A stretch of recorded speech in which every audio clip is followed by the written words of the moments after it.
Ignition running. Liftoff. We have a liftoff. Good evening. Welcome. It is Eric Erickson here, Atlanta's Evening News on WSB. The phone number is 404-872-0750, 1-800-WSB-TALK. There's some big news happening right now, not getting major press coverage, and that's actually a good thing. It is to the president's credit on this that he's not calling attention to it, because we do see this sort of thing where the president takes a position and the Democrats immediately are against it because the president took it. But we're having a major foreign policy success story right now. I'm not talking about the London trip. It's happening south of us in Venezuela. In Venezuela, Rostec is withdrawing. Now, you may not know what Rostec is, but Rostec is the major Russian state defense contractor. And although a lot of reporters aren't saying it, a lot of people say that Rostec, in addition to providing weapons, ammunition, tanks, and aircraft, are providing mercenaries to the Maduro regime in Venezuela. Well, what this president has done is largely allowed other countries in Central and South America to take the lead in dealing with Venezuela, and the United States behind the scenes has been dealing with banking entities and other foreign powers. So, for example, the president was able to help Central and South American countries build legitimate consensus that Maduro is no longer the legitimate lawful president of Venezuela, the head of the National Assembly is. Taking those Central and South American countries' recognition of that leadership, the United States joined in and then pushed American allies like Germany, France, Great Britain, Canada, and others to also join in. Using that declaration, the president has then gone to international banking outlets, largely being led by the vice president, Marco Rubio, leading up the American team, and has gotten foreign banks to also cut ties to Venezuela, starving the Maduro regime of cash. Likewise, we have escalated economic sanctions to Venezuela, including prohibiting the purchase of oil from Venezuela. All of that has now had an impact where the Russians were sending in mercenaries and weapons and tanks and helicopters and other things to help the Maduro regime shore up their support. But Maduro can no longer pay for any of that stuff because of our behind-the-scenes efforts to starve Venezuela of capital. So Rostec is withdrawing. This is actually a very big deal because Rostec is seen as a proxy for Vladimir Putin. So in other words, if the major Russian defense contractor is withdrawing from Venezuela, that means Vladimir Putin is walking away from the Maduro regime. In fact, the Wall Street Journal reporting today that Rostec and the Russian regime have largely given up on the situation in Venezuela. That, this has flown under the radar, and it's kind of funny because I started asking last week, in fact, I said so on this program, that what has happened to Venezuela? We had all that hullabaloo, all of the reports about what's happening, Marco Rubio being very vocal on Twitter, the vice president being very vocal, and then complete silence. Were we losing? Had the situation been reversed? There were a couple of press reports that suggested as much, but this story coming out right now actually suggests that's not the case. It actually suggests that the U.S. Behind the scenes is scoring another big foreign policy win in Venezuela. We're also scoring some policy wins in Great Britain. The president going to Buckingham Palace today for a state visit. Now, keep in mind that Theresa May, the British Prime Minister, is stepping down in a couple of days. I think day after tomorrow, she is stepping down as Prime Minister, leading to a leadership fight. The Conservative Party, the Tories in Britain, are just completely flustered over what to do with Brexit. Some of them want to completely leave. Some of them want to leave with a deal. Some of them don't want to leave at all. Some of them say they want to leave, but they don't actually want to leave. Well, you've had these major gains in British politics by pro-Brexit parties, including Nigel Farage, and there's more and more speculation that his party, this is actually kind of astonishing. Just think about this. I realize this is foreign policy, not a huge domestic policy thing here, although it impacts us fairly directly. But Nigel Farage, who had been a Tory, broke away, was an independent, started a different party, broke away there, and has started a new party, a Brexit party. They don't agree on anything other than Brexit. He started the party 6 weeks ago, a political party, an entire national political party. Started it roughly 6 weeks ago, and they dominated European Parliament elections in Great Britain, and now putting him on track to be a major force in parliamentary politics in Great Britain. And Theresa May leaving, the president is headed into all of this. I bet the Queen was actually kind of glad to see the President of the United States, so she's not having to deal with British politicians right now. The whole situation is unstable in Britain. It is starting to have a deleterious effect on their economy as well, as Fortune 500 companies are beginning to pull out. And then we also have the situation here. Retail reports out today that, in fact, the Wall Street Journal, their story out right now, the mall meltdown continues.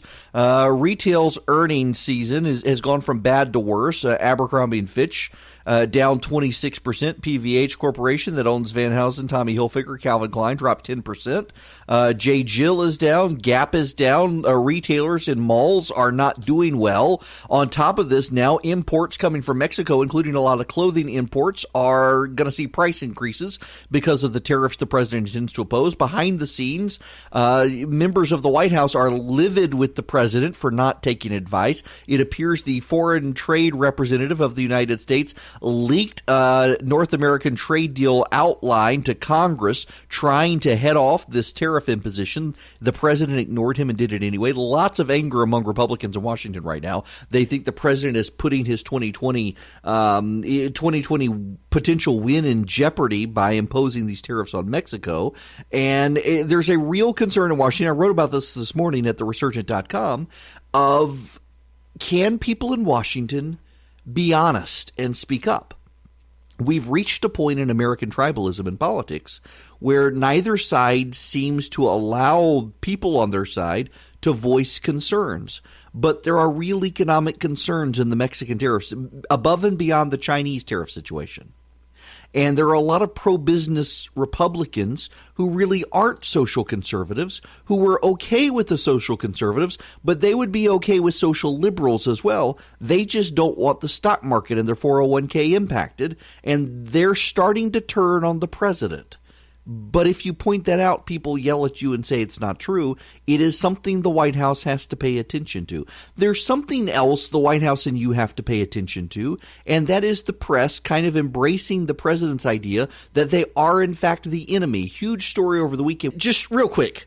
I have been wanting to do this for a while, and I decided today is my birthday, and every year, going all the way back to the founding of Red State, on my birthday, or the business day closest to it, I listed nonprofits that I thought would be great to support. And I've been wanting to do that. And one of the ideas I had on the program was, why don't we get together once a month, grab a beer, hear from a nonprofit, and you guys can contribute to a nonprofit. The problem we run into with this, in addition to the organizing and the costs and all that, is there are a lot of places that don't want your evening drive time host to broadcast because progressives will get very upset with them. We've broadcasted from a number of places in the past that love me. Their management loves the show, but they've gotten so much blowback from angry progressives that they're a little skittish on doing live broadcasts. Well, I want to do the nonprofit thing anyway, and I'm going to kick it off today. At the bottom of this hour, we're going to start with Help the Persecuted, which is a nonprofit based here in Georgia. And I want you to be able to support them. I want you to hear from them. And then I wanted to start doing this every month, is profile a new nonprofit that is Georgia-based that is worth your support, and use this show for good in that way if we can. And if you want to offer up a nonprofit that we should consider once a month, let us know. You can email me, eric@theresurgent.com, and we'll do this once a month. And so we'll start today, and this month your donations will be able to go towards a great nonprofit here in Georgia. We'll do the same thing next month. Great way to support local Georgia nonprofits monthly here on the program. Now, we've got to talk about this Daily Beast story. There is a video circulating about Nancy Pelosi. I mentioned it very briefly on Friday because Hillary Clinton is kind of about it. She's upset. Nancy Pelosi's upset. Elizabeth Warren calling out Facebook. I think Facebook did the right thing. Facebook did not delete the video or delete the individual's account who posted the video. Facebook just prevented it from being widely circulated as if it was authentic. It's not authentic. It slowed the video frames down, so it sounded like Nancy Pelosi was drunk or had had a stroke. It sounded like she was slowing her words. Even Rudy Giuliani shared it. Well, the media is really hopping mad about this, and that's part of the problem here, is the media is never upset when doctored videos are circulated about Republicans, but when it's about Democrats, the media gets very, very upset.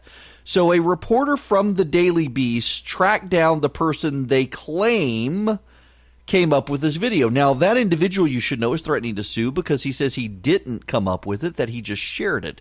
And this is a really disturbing pattern in the press. If you remember, in 2017, someone created a GIF that was shared by the president of, it looked like the president knocking out CNN, had the CNN logo as the head of a person. And CNN tracked the person down and then went through this really crummy thing where, because we forced him to apologize and he's promised he'll never, ever do it again to us, we're not going to reveal his identity now. Otherwise, we would destroy him.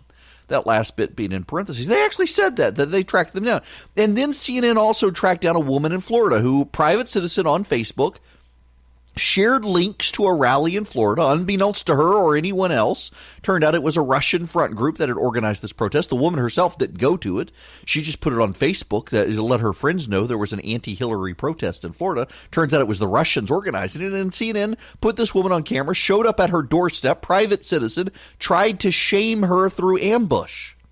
And now you've got the Daily Beast doing this, trying to shame a private American citizen through ambush, because they don't like that he shared a video on Facebook of Nancy Pelosi.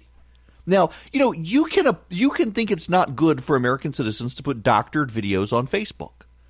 But you should also think it's not good for the media to turn the vast investigative resources of the media on private American citizens sharing videos with friends on Facebook that just happen to go viral, as opposed to monitoring, regulating, and exposing government waste, fraud, and abuse. When the media turns on the citizens of the United States on behalf of politicians, things go very badly. And that's exactly what the Daily Beast did. And there's a lot of people in the press out there applauding the Daily Beast for trying to destroy this guy. Turns out what makes it even worse is the guy's black.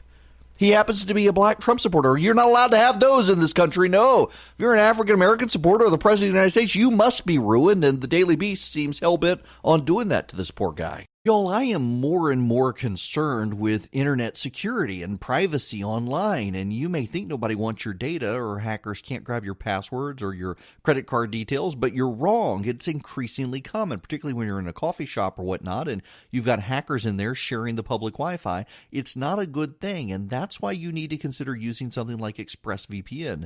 ExpressVPN secures and makes anonymous your internet browsing by encrypting your data, hiding your public IP address.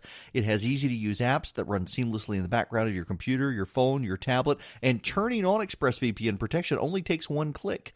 For less than $7 a month, you can get the same ExpressVPN protection that I and others have on our computers. You can use it too. Protect your online activity today. Find out how you can get 3 months free at expressvpn.com/Eric. That's expressvpn.com/Eric, ERICK, for 3 months free with a 1-year package. Go to expressvpn.com/Eric to learn more.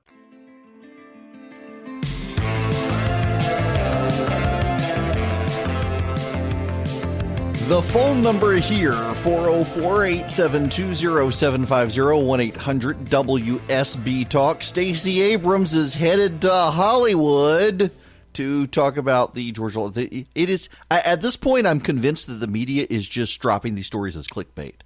Because they're not telling us anything new, although the Washington Post is, and we'll get to that. There's a great story in the Washington Post. And I noticed that the Washington Post story isn't getting the attention.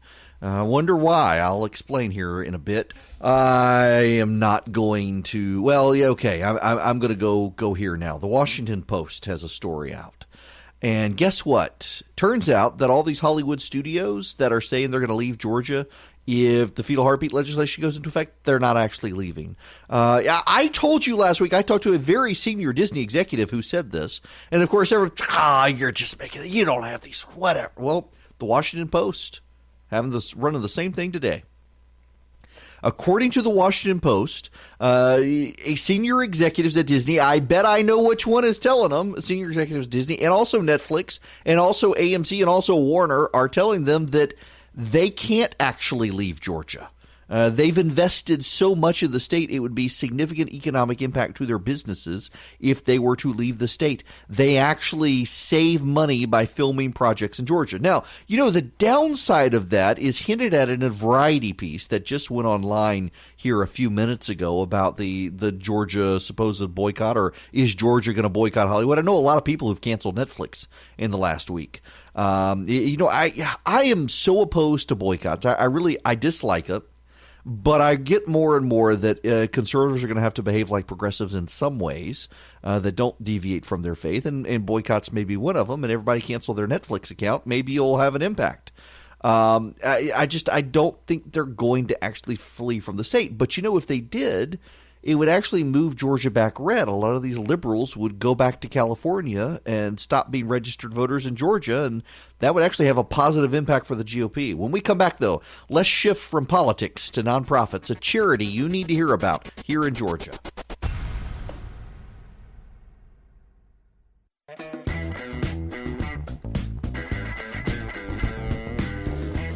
It is Eric Erickson here on WSB. I intend to do something going forward with this program I've wanted to do for a while, and coinciding today being my birthday, wanted to really kick it off, being the first Monday of the month.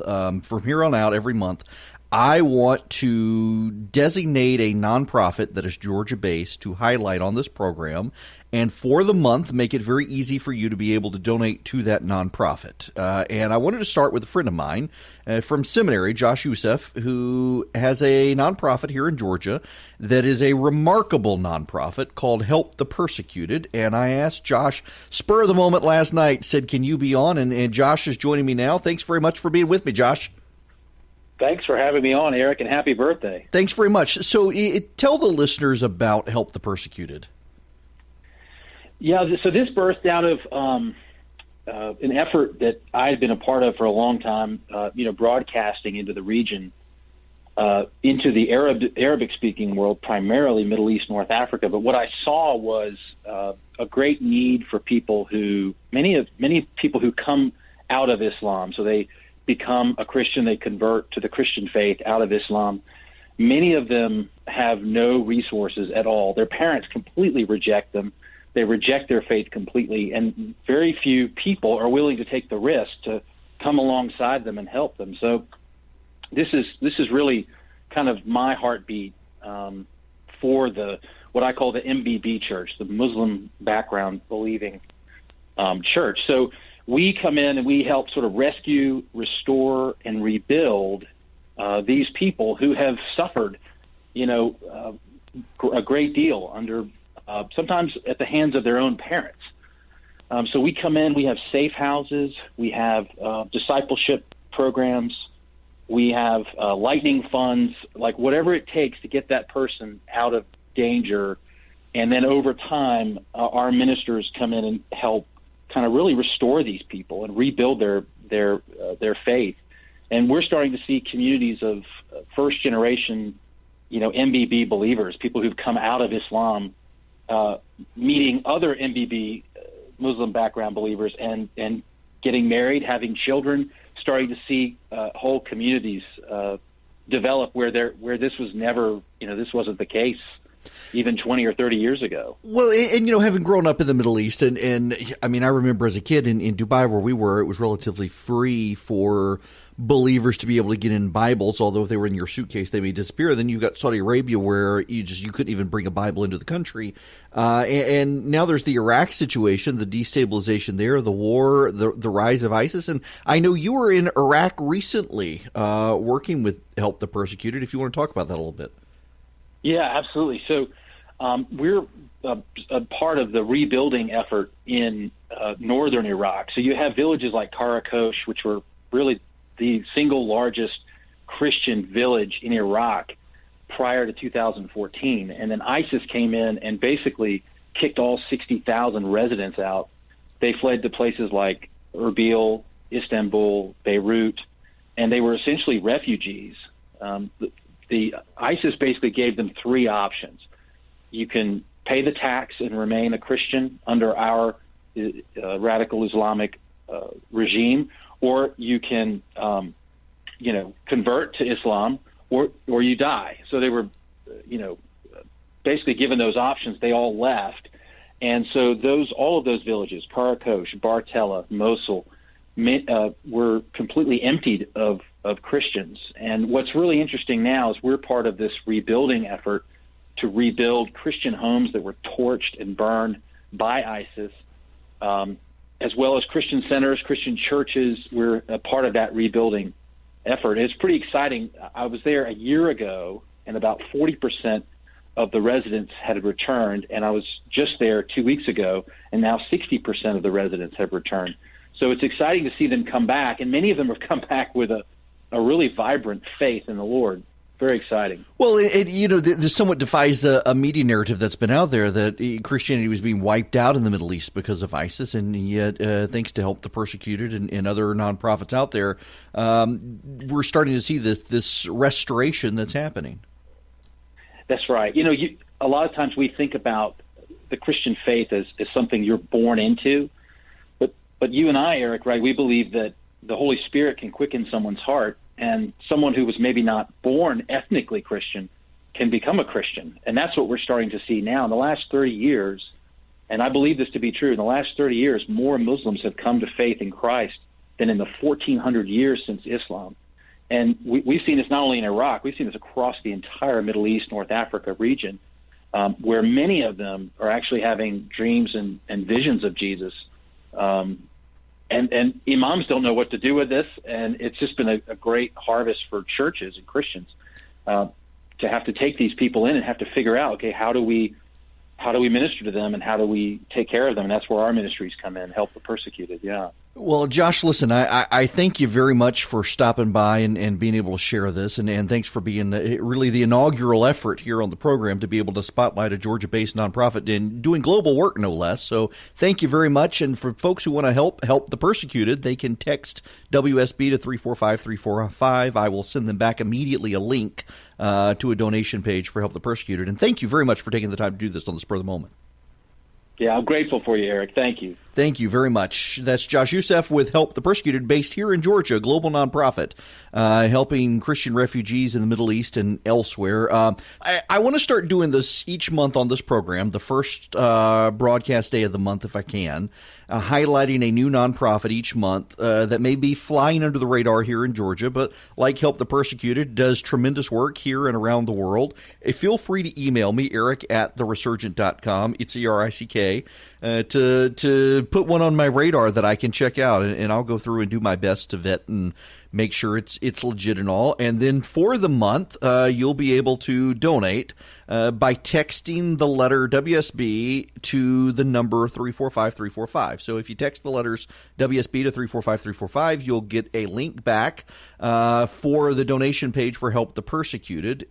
Josh and I, Michael Youssef at Church of the Apostles, Josh is his son. We met and got to be friends in seminary, and he told me he was doing this, going to Iraq, and helping rebuild the lives of Christians there, many of whom are converts. They're not born Christians. They're born again into the faith. And one of the most striking stories that I hear constantly is the number of these people who convert because they start dreaming. They see Jesus in their dreams and they convert. It is a very, very common story around the world that this happens, particularly in areas of persecution. The Chinese have very similar stories, and in Islam there are tons of these stories. And so here's a nonprofit in Georgia that helps people around the world who are dealing with persecution. So text WSB to 345-345. You can learn more about them. And those of you who are sending in these recommendations, they don't have to be faith-based. They do not have to be about the church. They can be whatever's on your heart to share with me, and I will look at these and try to find a very diverse group of nonprofits here in Georgia that we can all rally around and find good ways to help good nonprofits in Georgia who are helping people here locally in Atlanta, in the state, and across the nation and around the world. Now, We have to move back to the news of the day when we come back, because there is more. The Democrats in Georgia have, you've got Joe Biden coming. You've got Pete Buttigieg coming. You've got Beto O'Rourke coming. They're all coming later this week for a big fundraising effort. And again, there is this coordinated push by the left to keep Georgia's abortion law on the books, in people's focus. And you'll notice something you're not hearing about, which shows you just how politically motivated these stories are. You're not hearing about Missouri and Alabama and Louisiana and the other places. Why? Because they're not considered swing states in 2020. I don't know about you guys, but I am in the South and it is hot and we are sweaty, and I sweat. I do. And you got to be hydrated. Well, Liquid IV hydrates you 2 to 3 times faster and more efficiently than water alone. And it adds vitamin C, B3, B5, B6, B12. Liquid IV is the fastest growing wellness brand out there. You can find them everywhere, even at Costco. I don't have a Costco around here. I really need to go to one, but I know they're in Costco, which is a really big deal. They utilize cellular transport technology, CTT, a specific ratio of glucose from pure cane sugar, sodium from salt, and potassium. When mixed with 16 ounces of water, helps your body absorb more of the water and nutrients you drink directly into your bloodstream. It is a great product, and they've got lots of different flavors you can choose from. You can go right now and get 25% off at liquidiv.com when you use my first name, Eric, E-R-I-C-K, as a code at checkout. 25% off anything you order on Liquid IV's website. Go to liquidiv.com, enter my promo code, Eric, to get your savings. Start getting better hydration. That's liquidiv.com. The promo code is my first name, Eric, E-R-I-C-K. Now, don't wait. You start properly hydrating today, and you let them know I sent you.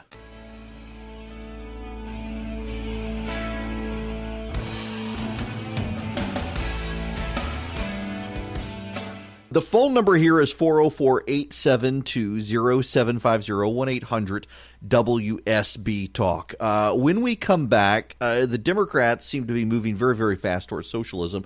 But before we get there, the president is shaming AT&T, and the press is livid about the president doing this. I've got more to say than I can fit in here right now. What I want to mention here right now is to go back and remind you, text WSB to 345-345. And I also want to tell you briefly about a story. It appears at WSB. Is it WSB TV or WSB Radio? It is WSB TV. Georgia has no hate crimes law despite many tries. And this is a sympathetic story of a couple. A Georgia man was convicted of throwing scalding water on a sleeping same-sex couple, told one of them to get out of my house with all that gay. The victim testified he could not be charged with a hate crime because the state has no law.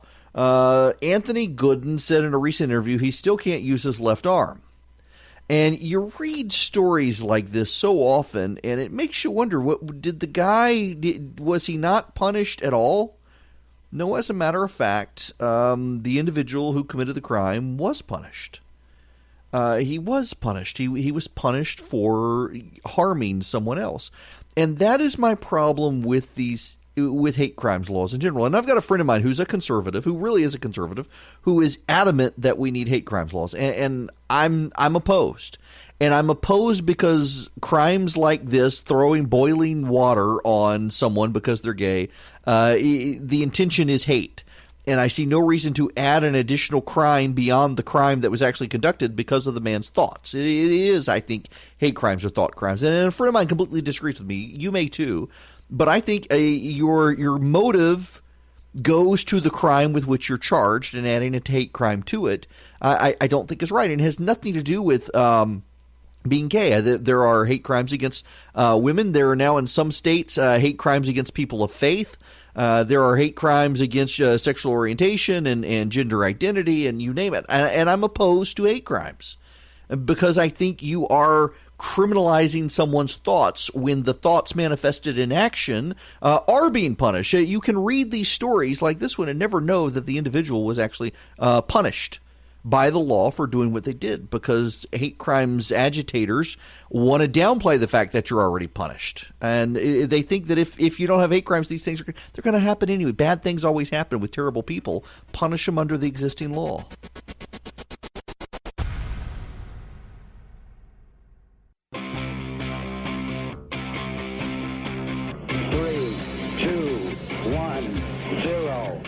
Ignition running.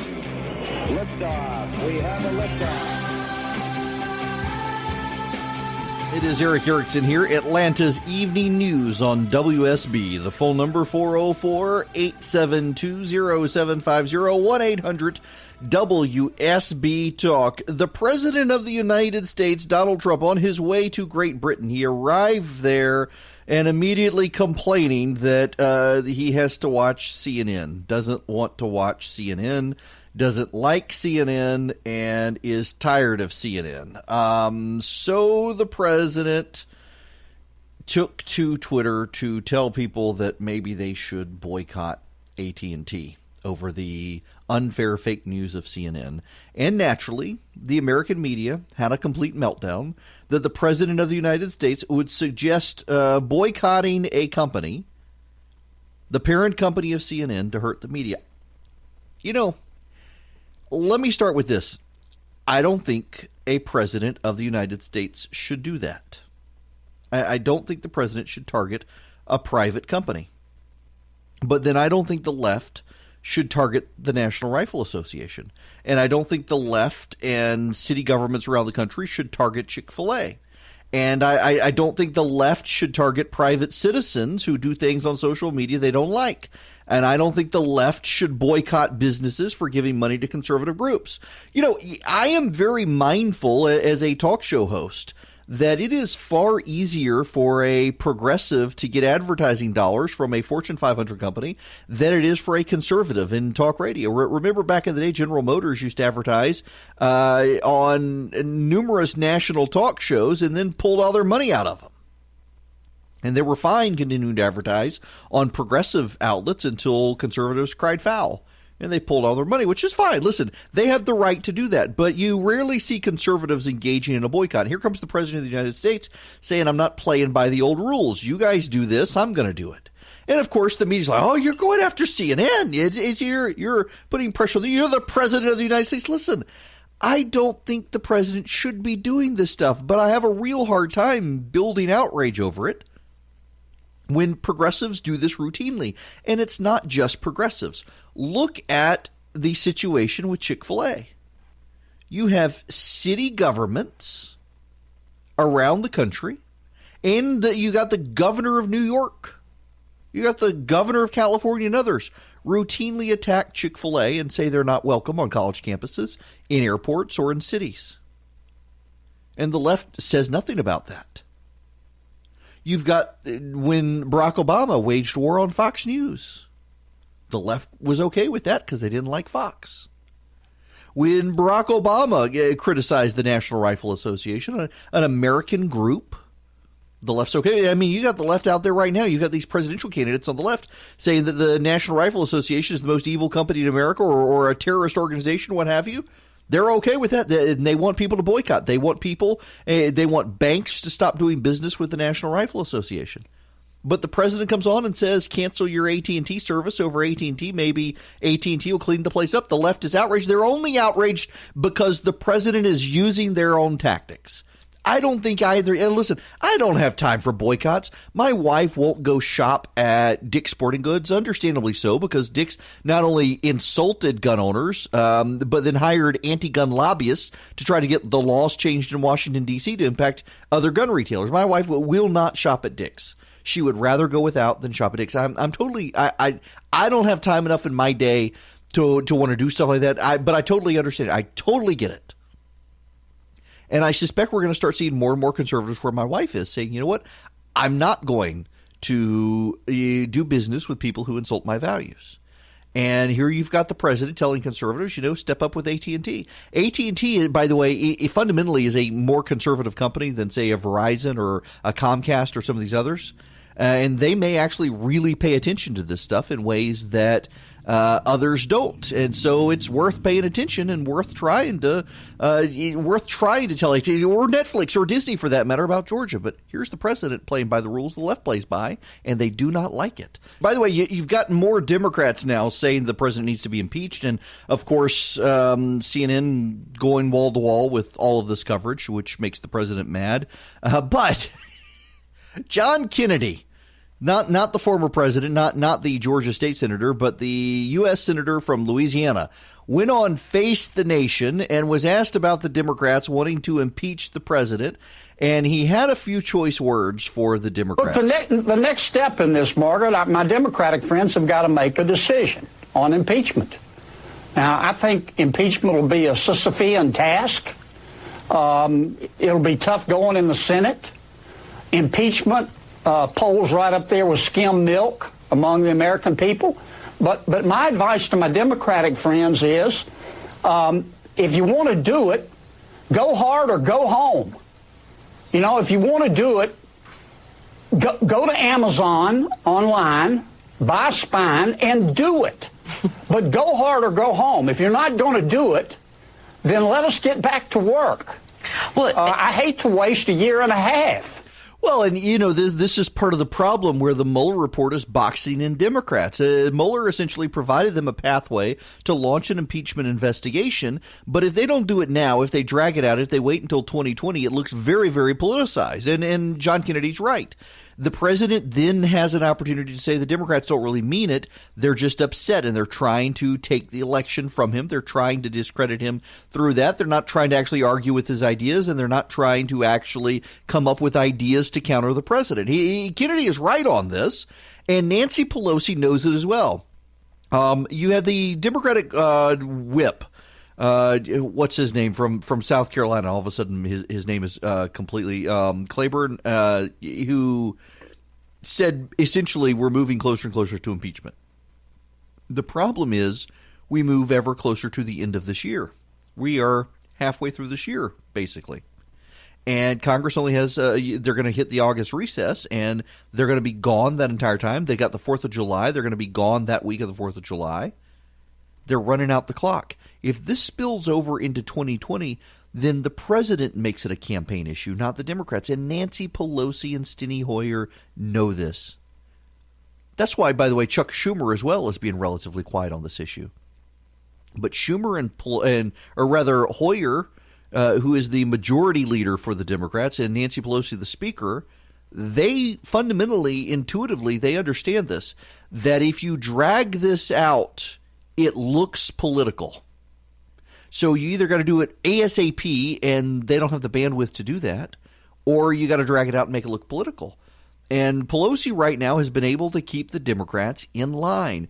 But you've got people like John Kennedy. You've got even the president of the United States himself out there egging on the Democrats to go hard or go home.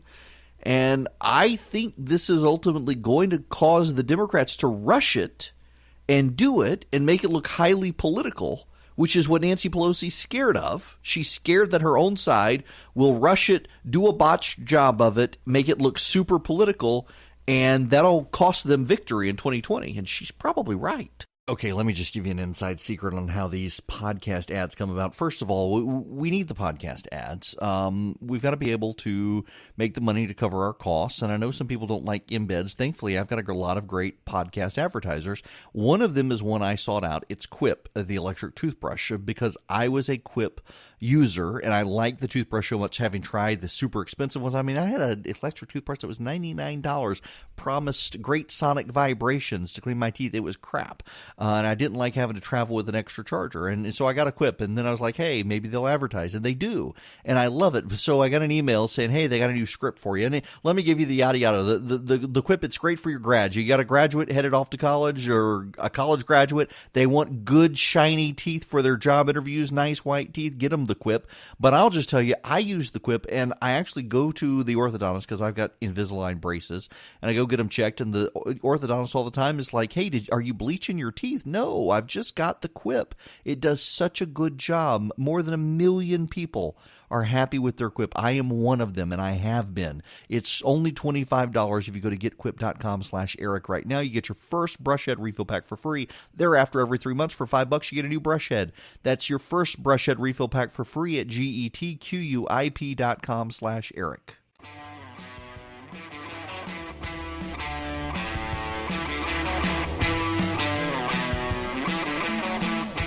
So I had to go order a new cooktop. So, okay, maybe I shouldn't be telling you all this, but I'm going to. So Christy has a Harley, and she gets up on Saturday mornings typically, and she goes with a group of friends, and she rides her Harley. And she got up on Saturday morning, and she was just had this, call it a premonition, whatever, that she should not go riding on her motorcycle. She didn't want to get hurt. So instead, she stayed home and decided to clean up the kitchen. And the lights above our kitchen, I don't know when the last time was they've been dusted, so she decided to get up on the kitchen island and dust and put her foot down and misstepped and wound up stepping on the cooktop and put her foot through the glass and ceramic of the cooktop. Thankfully, her foot was not seriously injured, but we got to get a new cooktop now. We don't have gas at our house, and I realize there are a lot of people out there who love gas, but I want induction. Induction actually gives you more control than gas gives you, and I'm a big fan of induction. You can't char stuff like you can on the flame of gas, but I probably wouldn't do that anyway. I want induction. So I've ordered myself an induction cooktop from Wolf, which is the best you can buy, allegedly, because I cook that much. We both do. But oh my goodness gracious, it was a mess. Now, the phone number here, 404-872-0750, 1-800-WSB-TALK. I would like to take your phone calls. Before I get to your phone calls, though, I just got to play this little soundbite because if you've heard any of the press reports today, they were expecting 50,000 people in London. 50,000 people to try to protest President Trump in London today. The state dinner has been going on in in Buckingham Palace as I speak. Well. And the numbers of protesters and supporters of President Trump haven't been enormous outside Buckingham Palace. It's been mainly tourists. They've been standing about one deep, a few boos, a few claps to welcome him. Tourists. That's right. That's the BBC. Tourists. Tourists are the ones who are there to protest and applaud the president. Most of London doesn't care. They had 20,000 police officers on the streets of London today in anticipation of 50,000 protesters. Progressive activist groups have been urging progressive activists in London to show up and block the president's path and tie up the streets. Nobody did it. Yeah, and I dare say in some of the American media coverage of this today, that you could hear the disappointment. You could hear that they were upset that there was not this massive turnout of protesters to impede the president's progress through London today. And in fact, he apparently had a delightful time with the Queen and with Prince Charles. You also got this media narrative that, Prince Charles is all into global warming, and appears he and the president did not have a chat about it, and the media is very upset about that.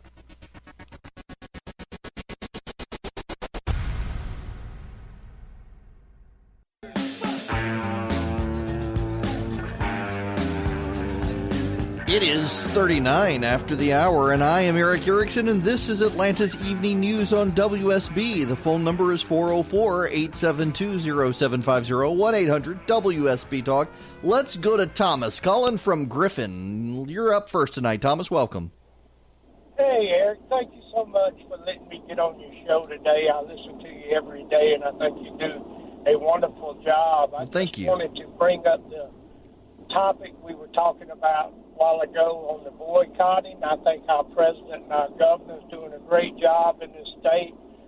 They make me very proud to be a citizen of this state, and you do a great job.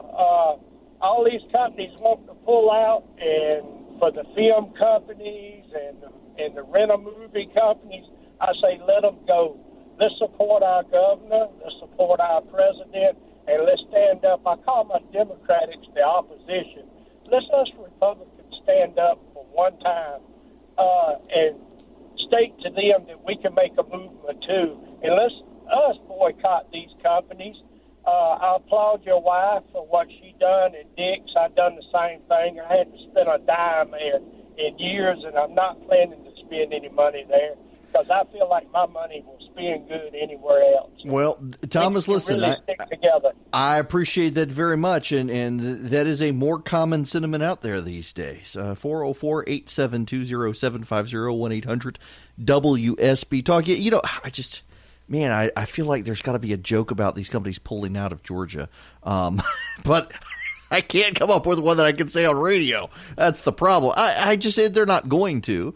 But this bluster and the ongoing drip, drip, drip, we are seeing a well-orchestrated campaign out there to keep the story alive in the media. It is 100% about winning a handful of state house and state senate seats in Georgia in 2020. I assume the Republican Party is, David Schaefer is the chairman of the Republican Party now. Won at the convention a few weeks ago in Savannah. I think he was born for the job, frankly. He was the executive director of the party for a number of years as Republicans started making gains in the state. I think he was born for the job. And the GOP has got to get serious about making sure their candidates are campaigning appropriately, making sure they've got a good voter contact model, making sure they've got good door-to-door. They're going to have to because the Democrats are coming to Georgia, and they're going to pull out all the stops. They're going to pour money into the states. Speaking of, can I just – have any of you ever heard the phrase Y'allywood? Because CNN is running a story that Georgia embraced its nickname Y'allywood before rejecting Hollywood or some such. I have never in my life, as I told people at CNN, I am drive time on one of the biggest talk stations in the country. I talk to people every day on this program. I hear from listeners, hundreds of thousands of people, and I've never once heard anyone refer to Georgia as Y'allywood. It seems to be some sort of West Coast Hollywood nickname for Georgia that no one in Georgia has actually embraced, contrary to what's in. CNN is technically headquartered in Georgia. They should hear these stories. Meanwhile, I mentioned in the last hour, Stacey Abrams has trotted off to Hollywood, or at least she's going to talk to them, try to urge them not to boycott Georgia. This is all another campaign stunt by Abrams. Notice how she kind of disappeared from the limelight when polling showed she was hurting herself. She kind of tucked her head down, but she's trying to be back in the fray, trying to keep this story alive. I don't know that it'll help. We'll see. Sure enough, I pulled up that popular driving app Doug is telling you about, and it is giving you bad data. That's why you need to listen to Doug Turnbull and WSB. We actually have a helicopter above the scene and can tell you what traffic is actually doing. Okay, I got to talk about the Democrats for a minute because the California Democratic Party has been meeting, and they've been allowing the Democrats to come make their case. And John Delaney, who I don't even know who John Delaney is. He's apparently another member of Congress who's decided to run for president. He's not raising money. He's complaining that the Democrats may keep him off the debate stage because he's not meeting the criteria for the debate. But that just means nobody knows who he is. He's just doing the whole speaking truth to power thing, hoping that people may gain him some traction. Listen to this. But we need, as Democrats, to build an economy that works. But it's got to be with smart policies. Medicare for all may sound good, but it's actually not good policy, nor is it good politics. I'm telling you.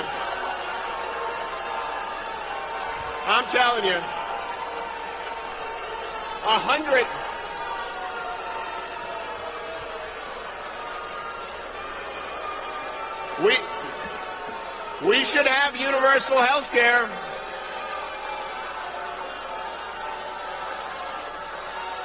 Man, they don't like it when you point out simple truths, do they? We should have universal health care. We should have universal health care. We should have universal health care, but it shouldn't be a kind of health care that kicks 150 million Americans off their health care. That's not smart policy. So what he's saying is essentially you need to keep the private insurance. You just shouldn't force people off their private insurance into a government-run program that's going to be less effective and more costly. And the Democrats in California do not like that idea. You heard all the boos. It's just absolutely crazy. I mean, it's not surprising to me, but it is what a bubble these people live in California. What a bubble they live in. They really think that a government run. Meanwhile, you got, of course, Elizabeth Warren out there saying that healthcare should be paid for, your college should be paid for, you should have no student loans, your abortion should be paid for, everything in your life should be paid for, and you should be guaranteed a universal living wage. By the way, CBS News is running a story that childhood obesity could be cured if you just paid people a living wage. I'm not making that up. A universal basic income. If you paid people universal, they clearly have never heard of the earned income tax credit and whatnot from the government, just making this stuff up. Childhood obesity, the universal living working wage or whatever they call it is going to be the next climate change. Every single thing on earth is to blame because of people not doing anything to get this. Meanwhile, you've got countries like Finland where they tried this universal basic income and they abandoned it. Why? Because there weren't enough people who actually wanted on the program, and of those who did, they stopped working. That's right. It built laziness.